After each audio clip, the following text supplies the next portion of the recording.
বিদেশী ন্যায়াধিকৰণত ২৮,০০০ কোচ ৰাজবংশী লোকৰ গোচৰ থকাটো কিমান সঠিক? চৰকাৰে কেনেকৈ চিনাক্ত কৰিলে কোচ ৰাজবংশী লোকৰ গোচৰসমূহ? কেৱল উপাধিৰেই চিনাক্তকৰণ সম্ভৱ নে? কোচ ৰাজবংশীৰ নামত অনা কোচ ৰাজবংশী লোকৰ গোচৰ প্ৰত্যাহাৰ হ'ব নেকি? চৰকাৰৰ সিদ্ধান্তক লৈ বহুতৰ প্ৰশ্ন। প্ৰথমে অসম চৰকাৰৰ কেবিনেটে লোৱা সিদ্ধান্তটো মুখ্যমন্ত্ৰীৰ মুখেৰে শুনি লওক। কোচ ৰাজবংশী কমিউনিটিৰ গাত এতিয়াৰ পৰা বিদেশীৰ লেবেল লাগি নাথাকিব। তেওঁলোকৰ বিৰুদ্ধে চলি থকা সকলো গোচৰ ৰাজ্য চৰকাৰে ট্ৰিব্যুনেলৰ পৰা প্ৰত্যাহাৰ কৰিব। মুখ্যমন্ত্ৰীয়ে লগতে স্পষ্ট কৰিলে উপাধিৰ জৰিয়তেই চৰকাৰে চিনাক্ত কৰিছে বা কৰিব কোচ ৰাজবংশী লোকৰ গোচৰ। ২৮,০০০ এই কোচ ৰাজবংশী সকলৰ লগত যে অনা কোচ ৰাজবংশী থকা লোক মানে সন্নিৱিষ্ট হৈছে, গতিকে এইটো কেনেকৈ চিনাক্ত কৰোঁ? গতিকে মোৰ প্ৰশ্নটো হ'ল, যিহেতুকে আজি অসমত NRC আজি হৈছে বা যিসকলৰ লিগেচি আছে, সেই লিগেচিসমূহ পৰীক্ষা কৰিলে মই ভাবোঁ যে প্ৰকৃতাৰ্থত কোনসকল কোচ ৰাজবংশী কোনসকল কোচ ৰাজবংশী নহয় ওলাই পৰিব। চৰকাৰৰ এই সিদ্ধান্ত বিভিন্নজনে আদৰিছে, কাৰণ তথ্যমতে এতিয়াও অসমত বহু কোচ ৰাজবংশী লোক ডি ভোটাৰ হৈ আছে।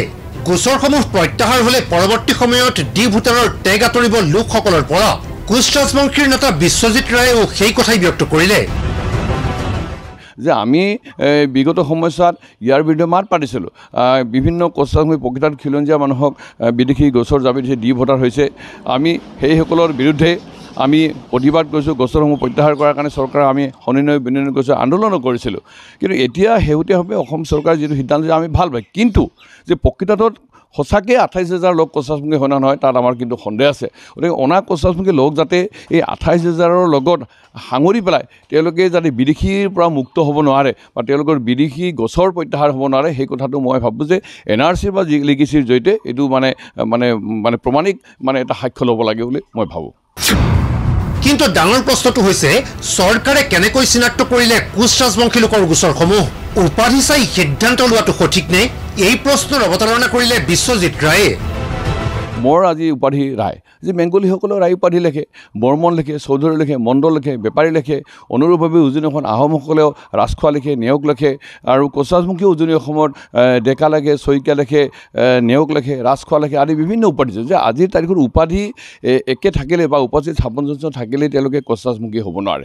96ত যেতিয়া কোচ ৰাজবংশীসকলক জনজাতিকৰণ কৰিছিল, আমি বিভিন্ন অভিযোগ পাইছোঁ যে বিশেষকৈ উজনি অসমৰ বা নামনি অসমৰ অন্য জনগোষ্ঠীৰ মানুহে নিজকে কোচ ৰাজবংশী বুলি পৰিচয় দি তেওঁলোকে জনজাতিৰ প্ৰমাণ পত্ৰ লৈ চৰকাৰৰ বিভিন্ন সুযোগ সুবিধা তেওঁলোকে লাভ কৰিছে।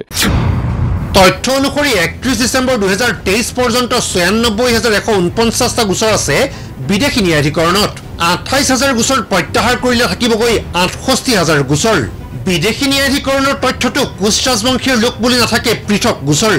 কিন্তু ৯৬,০০০ গোচৰৰ পৰা কেনেকৈ চৰকাৰে বিচাৰি আনিলে কোচ ৰাজবংশীৰ ২৮,০০০ গোচৰ? কাৰণ ৰায় মণ্ডল উপাধি বেংগলী লোকেও লিখে, এই দাবী বিশ্বজিৎ ৰায়ৰ।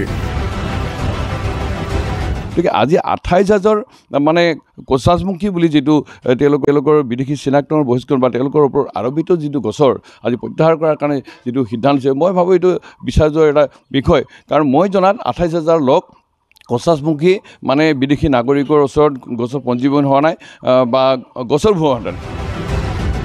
স্বাভাৱিকতেই প্ৰশ্ন হয়, সিদ্ধান্ত লোৱাৰ পূৰ্বে গোচৰসমূহ বিশেষজ্ঞ কমিটিৰ জৰিয়তে পৰীক্ষা কৰিব লাগিছিল নেকি? নে এই সিদ্ধান্তৰ আঁৰত আছে চৰকাৰৰ অন্তৰ্নিহিত উদ্দেশ্য? বিজনীৰ পৰা হেমেন শৰ্মাৰ সহযোগত মাধৱ দাসৰ ৰিপৰ্ট, DY365।